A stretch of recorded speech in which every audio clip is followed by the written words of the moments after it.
Բարև ձեզ, հարգելի հեռուստադիտողներ։ Հայորդիներ հաղորդաշարի այսօրվա հաղորդումով սկիզբ ենք դնում մեր պատմական անցյալի հերոսական դերբակների ներկայացմանը, իդեմս մեր փառապանծ թագավորների եւ զորահարամանատար սպարապետների։ Հայորդիներ հաղորդաշարի այս հաղորդումը նվիրված է Բագրատունյաց թագավորության հիմնադիր Աշոտ առաջին մեծ Բագրատունուն։ Մեր հաղորդման հյուրերն են Երևանի Պետական համալսարանի Սփյուռքագիտության անվանի վարիչ պատմական գիտության դոկտոր Արման Եղիազարյանը եւ Խաչատուր Աբովյանի անվան հայկական պետական մանկավարժական համալսարանի դասախոս պատմական գիտության տեխնացու Ավետիս Հարությունյանը։ Բարի գալուս հարգելի բարեկամներ, շնորհակալություն հրավերն ընդունելու համար։ Իսկ այժմ ձեր օգնությամբ մեր հայրենակիցներին ներկայացնենք մեր միջնադարի այնպիսի մի հսկայի, այնպիսի պետական աստեղծ գործի, ինչպիսին Աշոտ մեծ Բագրատունին է։ Պարոն Եղիազարյան, փաստորեն Արշակունյաց թագավորության անկումից հետո մոտ 5 դար մենք հայերս զուրկ էինք անկախությունից կամ պետականությունից։ Եվ ինչքան էլ հետո փորձեր են եղել, կարծեմ բոլորն էլ անհաջող, եւ միայն 9-րդ դարի վերջին Աշոտ առաջինը կարողացավ վերստեղծել կամ նորից ստեղծել, վերականգնել հայոց պետականությունը։ Եվ այդ տեսանկյունից այդ շրջանը մեր ժողովրդի պատմության իսկապես ամենից հերոսական եւ հպարտանալու տեղիք տվող շրջաններից մեկն է։ Անխոս այդպես է, մեր պատմության մեջ մենք սիրում ենք փնտրել մեծ մարդկանց եւ Աշոտ մեծը այն մարդկանցից է, ում մասին խոսելու Փառքաստու մեծերի պակաս չունենք մեր պատմության մեջ։ Բայց Աշոտ այնպեսի մի գործիչ էր, որի մասին խոսելիս ինքնըստինքյան ասում ես, ահա մեծ մարդ։ Ինչով էր մեծ, հանդես գալով Հայաստանի համար ծայրահեղ դժվարին պայմաններում, երբ որ խալիֆայության արաբական զորքերը հեղեղել էին Հայաստանը, գերի էին տարել մեր բոլոր իշխաններին, մեծամեծերին, նա կարողացավ դրսևորել ճկուն ժողովրդանգլուխ էր մնացել։ Այո, Բուղայի արշավանքի ժամանակ 50-ականներին բոլորին գերի էին տարել, 850-ականներին, ըստ էության իր հայրն էր, որ Սմբաց Սպարապետը, որ գերի չէր ընկել, նրան էլի վերջո ուղարկեցին խալիֆայության խորքերը, եւ Աշոտը երիտասարդ տարիքում ինքը 820 թվականի ծնունդ է։ 35 տարեկանում հանդես եկավ, սկսեց այդ արաբների ուրեմն վստահությունը շահեց եւ կարողացավ ուրեմն առաջին հերթին Հայաստան վերադարձնել գերված նախարարներին։ Բոլոր վերադարձողները անմիջապես ճանաչեցին այս մեծ գործչի իշխանությունը, դա 857 թվականներ եւ դրանից հետո նա անխափան իշխեց Հայաստանում մինչեւ մահ, այդ ընթացքում լինելով հայոց սպարապետ, հայոց իշխան, հայոց եւ վրաց իշխանած իշխան եւ ի վերջո հայոց եւ վրաց թագավոր։ Այսպիսի մեծ մարդկանց մասին խոսելիս երևի մեկ հաղորդաշարի ժամանակը չի բավարարի, դրա համար ընդհանուր գծերով եթե փորձենք ներկայացնել, ապա օժտված էր դիվանագիտական խոշոր ձիրքով, որտեղ որ հարկ է դրսևորում էր անսահման քաջություն, որտեղ որ հարկ է ուրեմն իմաստուն կերպով լուծում էր խնդիրները, իսկ շատ հաճախ նաև դիմում էր դաժան միջոցների Հայաստանի շահերը պաշտպանելու համար։ Այնպես որ կարծում եմ իրոք գործ ունենք մեծագույն մի գործ։ Դաժան չէ, արդարացի անհրաժեշտ միջոցների։ Անոն ընդհանուր պետականության, թագավորության շատ հետաքրքիր մի երևույթ կա, պատմությունը ունի մի հետաքրքիր տրամաբանություն են հերոսները, ովքեր ի վերջո հաջողում են, պատմությունը նրանց դաժանությունները սրբագրում է եւ ներկայացնում որպես անհրաժեշտ ուրեմն քայլեր, իսկ նրանք ովքեր տապալվում են ի վերջո նրանց արած Աշոտ մեծի պարագայում այդ ամենը արդարացված էր, որտեղ սրբագրվել է։ Այո, նա նույնիսկ իր փեսային ուրեմն պատժեց, սպանել տվեց այն բանի համար, որ նա փորձում էր խարխորել հայոց միասնությունը, բայց դա անհրաժեշտ քայլ էր եւ հետագա դեպքերը ցույց տվեցին, որ հենց այդպիսի քայլերի շնորհիվ է որ հայոց թագավորությունը կարող է գոյատևել։ Այո, արդարացի է։ Շնորհակալություն։ Պարոն Հարությունյան, Աշոտ Բագրատունը, Աշոտ առաջի Բագրատունու դերը ինչ խոսք ներդրումը հսկայական էր հենց իհարկե թագավորության ստեղծումով, սակայն նա կատարել է նաեւ բազմաթիվ մեծագործություններ եւ նրա օրոք Հայաստանը, մեր Հայաստան աշխարհը սկսեց իսկապես ծաղկում ապրել եւ ամենևին էլ համոզված եմ պատական չէ որ նրա ժամանակակից եւ հետագա բոլոր պատմիչները նրան տվել են միանշանակ կերպով մեծ պատվանունը։ Այդ ինչու՞ մեր նա մեծություն այդ կանոն բացի թագավորություն ստեղծելուց։ Եթե օրինակ ներկան խնդրեմ։ Ես շարունակեմ պարոն Եղիազարյանի նախորդ մտքից, ուրեմն իրոք Աշոտ Բագրատունին մեծություն է մեր պատմության մեջ, մեր պատմիչներից մեկը ասողիկը համարում է, որ Աշոտ Բագրատունին նորոգեց հայոց պետականությունը։ Բայց ես նախքան նրա մեծության անդրադառնալը փորձեմ ներկայացնել այն ֆենոմենալ իրադարձությունը, որ տեղի ունեցավ պետականության վերականգնմամբ եւ մասնավորապես Աշոտ Բագրատունու միջոցով։ Որպեսզի ավելի հստակ լինի ասածը, համեմատության մեջ ներկայացնենք Պարսկաստանում տիրող իրավիճակի հետ։ Մեր հարևան արաբները արշավեցին նախ Պարսկաստան, հետո եկան Հայաստան, արաբական արշավանքների հետևանքով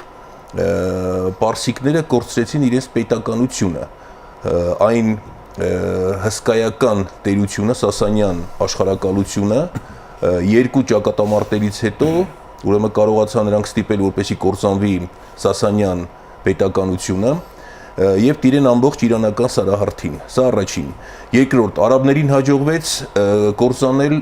պարսիկների պետական կրոնը, զրադաշտականությունը։ Ճիշտ է, զրադաշտականության առանձին մնացորդներ մնացին, բայց պետականորեն նրանք դարձան մահմեդական։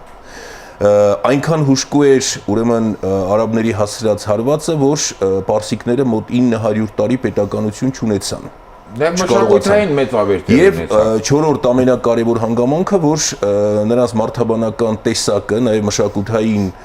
դրսևորումները կարծես թե ինչ որտեղ ուծացան։ Հիմա երբ որ այդ ֆոնին մենք փորձում ենք ներկայացնել Աշոտ առաջինի կողմից պետականության վերականգնման գործընթացը, ուրեմն հանդիպում ենք հետևյալ դրսևորմանը։ Ձեր թվարկած 4 կետերը արաբների սակառակն են, նման բան տեղի չունեցավ։ Արաբները եկան Հայաստան, հայերը մոտարապես կես դար կարողացան պահպանել իրենց ներքին ինքնուրույնությունը, ուրեմն կարողացան պահպանել, չունեինք պետականություն, բայց կարողացանք պահպանել մեր պետական քրիստոնեական կրոնը, ճիշտ է, մահմեդականացման առանձին դրսևորումներ եղան, նույնիսկ կեղծ մահմեդականացման, հետո նախարարները պարոն Եղիազարյանը նշեց, որ հետ վերադարձան դրանց մի մասը կեղծ ուրացության մահմեդականություն էին ընդունել, բայց նորից հետ դարձան քրիստոնեության, ուրեմն կարողացանք պահպանել քրիստոնեությունը եւ կարողացանք վերականգնել ապստամբական պայքարի միջոցով 8-րդ դարում եւ 9-րդ դարի սկզբին կարողացանք վերականգնել պետականությունը։ Սա իրոք ֆենոմենալ մեծ իրադարձություն էր, որը կատարվեց մեր պատմության խոշորագույն դեմքերից մեկի Աշոտ առաջին Բագրատունու միջոցով։ Եվ հաջորդ հետագայի Բագրատունիների նաև այդ ջանքերն են, այո, շարունակական։ Շնորհակալություն, պարոն Եղիազարյան։ Դուք արդեն ասացիք Աշոտ մեծի դիվանագիտական ձիրքի մասին, նա որպես թագավոր շատ կարճ մի քանի տարի թագավորեց, սակայն ավելի քան 30 տարի նա իշխան էր, իշխան էր, սպարապետ էր, այսինքն իրական այն թե հեղինակությունը եւ ինչու՞ չէ իշխանություն ուներ, որ կարող էր ցանկացած պահի իրեն թագավոր հռչակել, մանավանդ իր ամեն ինչով այդպես էր իր դիրքով, հզորությամբ այդպես էր ընկալվում, սակայն հենց ձեր նշած այդ դիվանագիտական ձիրքի տեսանկյունից նա իմ ենթադրում եմ, որ սպասում էր հարմար առիթի, չէր ուզում այդ տասնամյակներով այդ պայքարը միանգամից ջուրը նետվի եւ հատկանշական է, որ այն ժամանակվա աշխարհի այսպես կոչված երկու տերերը արևմուտքը բյուզանդիան եւ արաբական խաղաղություն արևելքը ճանաչեն նրան։ Այստեղ տեսեք ինչ հետաքրքիր բան կա։ Ինքը երբ որ հայոց իշխան էր, դրանից հետո հասավ նա, որ իրեն նշանակեցին արաբական մի մեծ վարչական շրջանի, որի մեջ մտնում էին Հայաստանը, Վիրքը, Աղվանքը, այդ ամբողջ երկրամասի Արմենիա էր դա կոչվում, արաբները մեկ վարչական շրջան էին ստեղծել եւ Հայաստանի անունից կոչվում էին Արմենիա։ Ինքը հռչակվեց այդ Արմենիայի իշխանած իշխան, այլ կերպ ասած հայոց վրաց եւ Աղվանից իշխանած իշխան։ Հիմա երբ որ ինքը հայ իշխանների կողմից թագավոր հռչակվեց պարզ է որ հայոց թագավոր։ Հիմա իր ամբողջ դիվանագիտական պայքարը գնաց նրան, որպեսզի իր ուրեմն թագավորությունը ճանաչեն արաբները։ Բայց արաբների առաջին թագը ստանալուց հետո, դա պետք է լինի 883 թվականը, Աշոտ մեծը չէր շտապում այդ թագը գլխին դնել։ Մի կողմից կար Բյուզանդիայից ուրեմն սպասելիքը, որտեղ Բյուզանդիան կարող էր թշնամանալ։ Այսինքն ներկա տերմինով արևմուտք, արևելք, այդ հակամարտության վրա է նաև Առավել եւս որ այդ պահին Բյուզանդիան հարձակվել էր արաբների վրա այդ 883 թվականին եւ ծանր պարտություն էր կրել։ Հիմա Աշոտը եթե թագը գլխին դներ խալիֆայից եկած, նրանք կթշնամանային։ Կար երկրորդը։ Ինքը այդ թագը ամենայն հավանականությամբ զուտ հայոց թագավորի թագ էր ստացել։ Իսկ իր իշխանությունը ավելի մեծ էր, քան հայոց թագավորությունը։ Ինքը Արմենիայի իշխան էր։ Դրա համար ամբողջ դիվանագիտական պայքարը գնաց այն ուղղությամբ, որ ինքը հռչակվի հայոց եւ վրաց թագավոր, նաեւ Աղվանից, այսինքն Աղվանիցը չի նշվում դավանական մեր նույնության պատճառով, իսկ հայերը ու վրացիները որպես տարբեր դավանական ուղղությունների ժողովուրդներ քրիստոնեության մեջ այդպես էր կոչվում։ Հայոց եւ վրաց թագավոր որպեսզի հռչակվի։ Ըստ էության իր անսահմանափակ իշխանության պատճառով է, որ հայ պատմիչները արդեն 862-ը համարում են հայոց թագավորության վերականգնման թվական։ Այսինքն ըստ էության 862-ի դրությամբ նա ունի անսահմանափակ իշխանություն։ Բայց առայժմ բացառությամբ այդ թագ դե յուրե, այո, բանը դե յուրե թագը չկա։ Հիմա սպասեց մինչև 886 թվականը։ Ինքը ժամանակին Բյուզանդիայի կայսերը մի լավություն արել էր։ Բյուզանդիայի կայսեր Բարսեղը, քանի որ իրեն հռչակել էր Արշակունի, Աստված գիտի։ Արշակունի էր թե ոչ, բայց իրեն հռչակել էր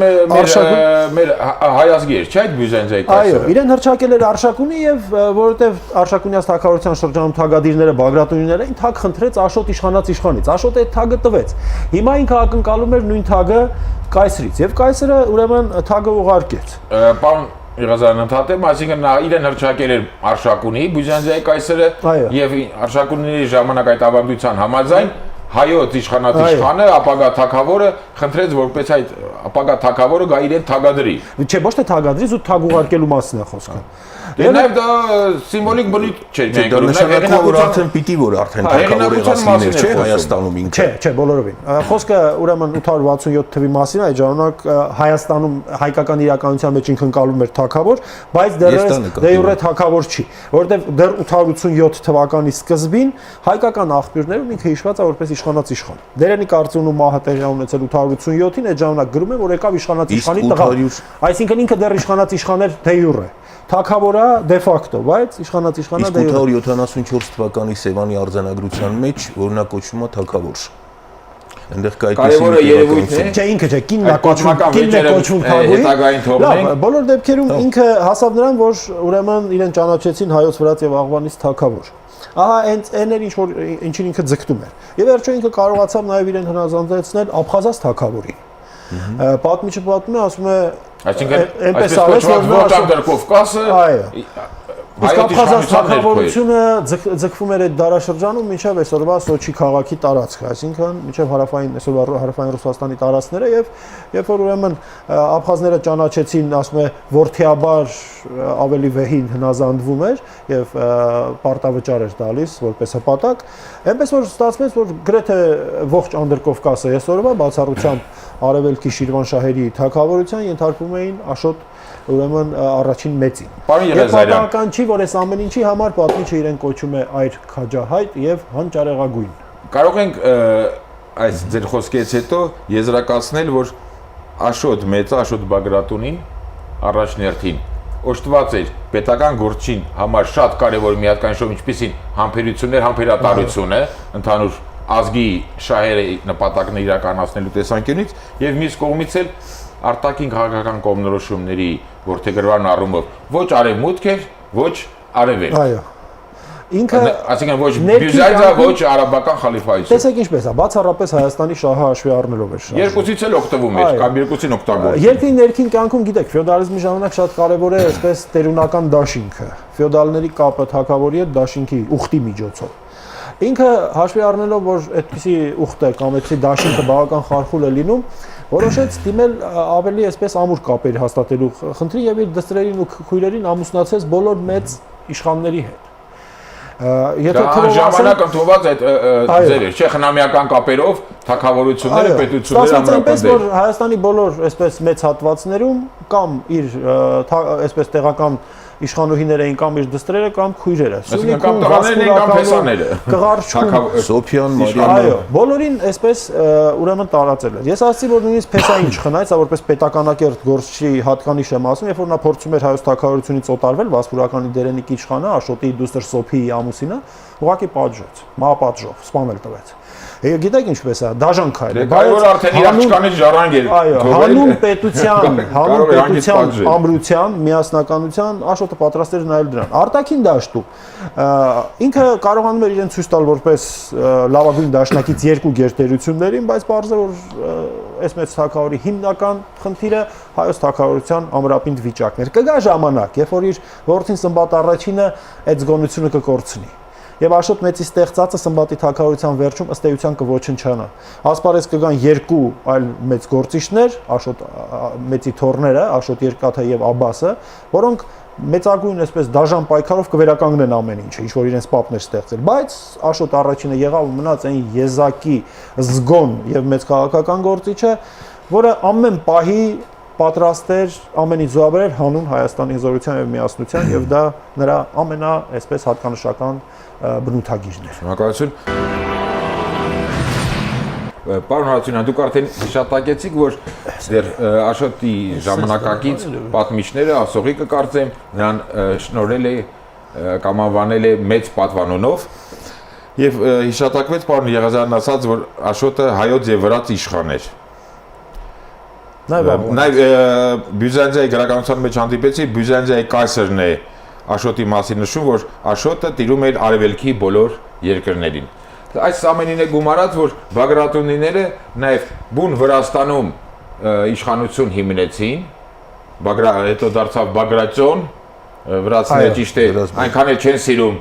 կամ նրանց սրտով չի դուր չի գալիս, որ հիշատակենք, որ Բագրատյոնները դրանք նույն Բագրատունիներն են ծագումով,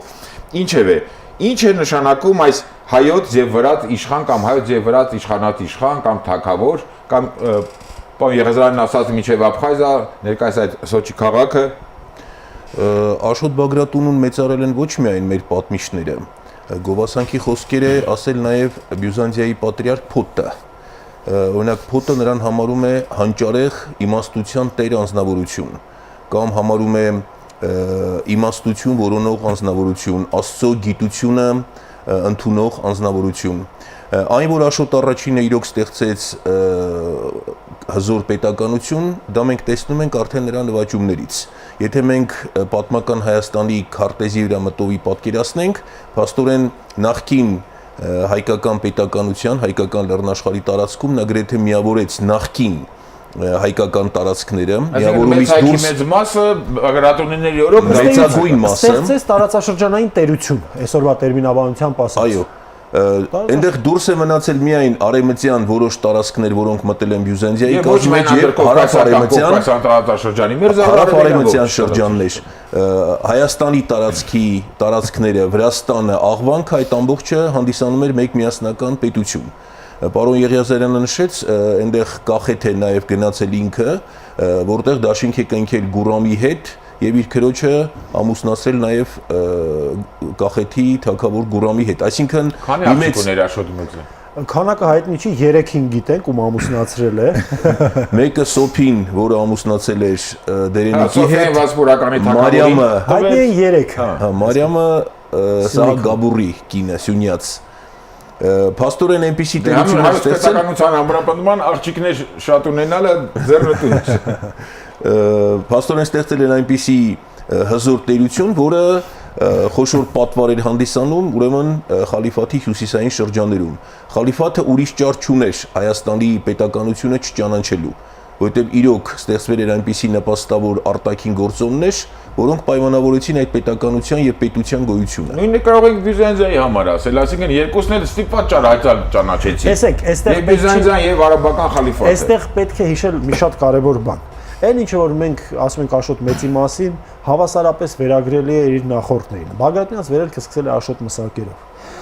Հայերը կարողացան Աշոտ Մսակերից սկսած եւ դրանից առաջ էլ իհարկե արաբներին ներկայանալ որպես մի ուժ, որի վրա արաբները կարող են հենվել իշխանությունը հյուսիսում պահելու համար, մինչև Կովկասյան լեռնաշղթա։ այս բանը դիվանագիտական Այսինքն Բագրատունյանի իշխանությունը տարածվել է մինչև Կովկասյան լեռնաշխարհ։ Այո, Աշոտ առաջին Շմբատ առաջին Անդին։ Ոչ միայն Թիֆլիսը, Դարյալի կիրճը որ կա, որ Ալանաս դուր կոչված է, այդտեղ հայկական կայազորը կանգնած է։ Սահմանապահ հայկական սահմանապահները։ Այո, ուղեկալը այնտեղ կանգնած էր։ Այսինքն ամբողջ խնդիրն հետևյալն է։ Կարողացան արաբներին համոզել, որ իրենք են ռեալ ուժն են, որոնք կկարողանան խալիֆայության թուլացման պայմաններում հյուսիսը ենթակապահել խալիֆայությանը։ Խալիֆայության հյուսիսը ենթակապահել խալիֆայությանը եւ այս բանը միայն Աշոտ մեծի շնորհքը չէր, իր նախորդներն էլ Աշոտ Մսակերը եւ Բագարատ Բագրատունին քիչ գործ չէին անում։ Իր Աշոտ մեծը այդ հանգուցալուծումը տվեց երևի։ Ինչպես փրկեց Հայաստանը, սա էլ շատ հետաքրքիր է։ Ուրեմն ինքը երբ որ Բուղան Հայաստանը քանդում ու ավերում էր, Սմբատ Սպարապետը գնաց նրա մոտ։ Ներկայացավ որպես հավատարիմ իշխան եւ այդ արաբի մոտ։ Այո, արշավանքների ժամանակ անընդհատ Բուղային ուղեկցում էր։ Բուղան ամենադաժան հաշվեհարդարը տեսավ, բայց ինչ արեց Սմբատը։ Կարողացավ Բուղայի ուշադրությունը շեղել Բագրատունյաց տիրույթներից, որոնք այդ ժամանակ Հայաստանի ամենաընթարցակ տիրույթներն են եւ մնացին անվնաս։ Բուղայի ավերիչ արշավանքից հետո ըստ էության ամբողջ Հայաստանում եւ Անդրկովկասում դա միակ տարածքն էր, որը պահպանել էր մարդկային եւ տնտեսական բոլոր ռեսուրսները։ Ավելին ասեմ, դատելով վրացական աղբյուրներից։ Դա էլ գալիս նա որպես պետական գործիչ լինելու Սմբատը լուր էր ուղարկում իրենցից առաջ, օրինակ Կովկասյան լեռնականներին կամ Արցախի ժողովրդին, որովհետեւ պաշտպանվեն Բուղայից։ Գալիս ենք, պաշտպանվեք, այսքան զորքով ենք եւ այլ վրացական աղբյուրներն են ասում։ Այսինքն ինքը մի հանճարեղ մարդու տղա էր եւ ինքը նույն երևի կրկնակի հանճարեղ գտնվեց այդ դժվարին պայմաններում։ Խալիֆայությունը հավատաց, որ Աշոտն է այն քաղաքական գործիչը, որ իրենց իշխանությունը այնտեղ կպահի։ Բյուզանդյան հավատաց, որ Աշոտն է այն հանճարեղ գործիչը, որը Բյուզանդիայի դաշնակիցը կլինի եւ կնպաստի երկու ուժերին էլ այդ տերություններին էլ այնքան հանճարեղ էր Սմբատը, որ նույնիսկ իր քրոջ հետ Ռիփսիմեի հետ Բաղդադի բանտում չհրաժարվեց քրիստոնեությունից։ Այսինքն այնտեղ մահացավ, չհրաժարվելով կրոնից, բայց իհարկե խոստովանող մականունը ստացավ։ Այո։ Ինչ որտեղ նաեւ Բուղայի հետ այդ հարցերում համագործակցելու նպատակով, բայց իհարկե շատ խոշոր դեմք էր, որը պայմանավորեց նաև հետագայում Աշոտի օրոք արդեն Հայաստանի առաջընթացը։ Կարծեմ շուրջ Բագրատունիների օրոք Հայաստանը շուրջ 250,000 քառակուսի կիլոմետր արդեն այդ հսկայական Ես ասեմ, այդպիսի շրջանային իրոք ճիշտ ասեցիք տերություն է։ Դուք միայն Հայաստանի հատվածն եք ասում։ Մեծ հայքի այն հատվածը, որը մտնում է Բագրատունյաց տերության մեջ եւ իդեպս այդ թիվը չգիտեմ որտեղից եք վերցրել, ինքս եթե փորձեմ մեծ հայքի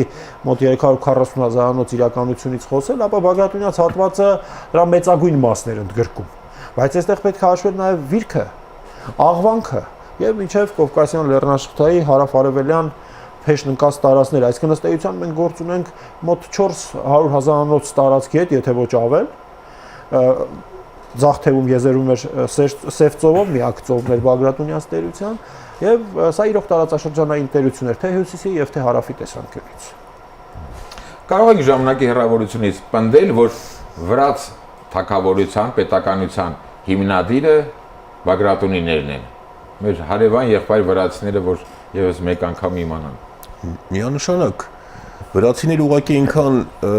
ավելի հեռատես գտնվեցին, դիվանագետ գտնվեցին, միգուցե նաև մեր աշխարհագրական տեղանքը պայմանավորեց, որ իրենք Բագրատունիների թագավորությունը շուրջ 1000 տարի կարողանան պահել։ Վրաց Բագրատունիները սերում են հայ Բագրատունիներից միանշանակ։ Շնորհակալություն։ Երկրորդ կարծիք չի կարող։ Պարոն Երազարյան, եւ եզրափակելով հաղորդումը խնդրում եմ մեր հերոստատիտողներին ներկայացնեք ձեր աշխատությունները, մեկը հենց նվիրված է մեր Աշոտ մեծ Բագրատունուն եւ սրանք վերջին տարիների հրատարակություններն են։ Եվ ներկայացնելուց խնդրում եմ էկրանի հերոստատիտողները տեսնեն։ Աշոտ առաջին Բագրատունու մասին իմ աշխատանքը վերաբերում էր բացառապես նրա գաղակալության թակ ստանալու, գահ բարձրանալու թվականի ճշգրտմանը եւ ձեզ ասեմ, պարզվեց, որ առնվազն 3 թիվ կա, երբ որ նա թագադրվել է հայ իշխանների կողմից ամենայն հավանականությամբ 862-ին, արաբական թագով 884-ին եւ միջազգային վերջնական ճանաչման առումով թագադրություն 887-ին։ Սա նաեւ նրա դիվանագիտական ուրեմն մեծ ձիրքի արգասիքն է։ Մենք միշտ շփոթության մեջ էինք, թե ինքը ինչքան է թագավորել, բայց ըստ էության պարզվում է, որ հայ պատմիչների մոտ 4, 5 կամ 7 տարի նրան տալը հենց բխում է նրա այս տարբեր թագադրությունների իրողությունը։ Մյուսներն է խնդրում ցուցադրեք։ Այս գործը, որը իմ դոկտորական ատենախոսությունն էր եւ որպես աշխատանք տպագրեցի հայ Բագրատունիների տերությունը, այստեղ ես հիմնավորեցի, որ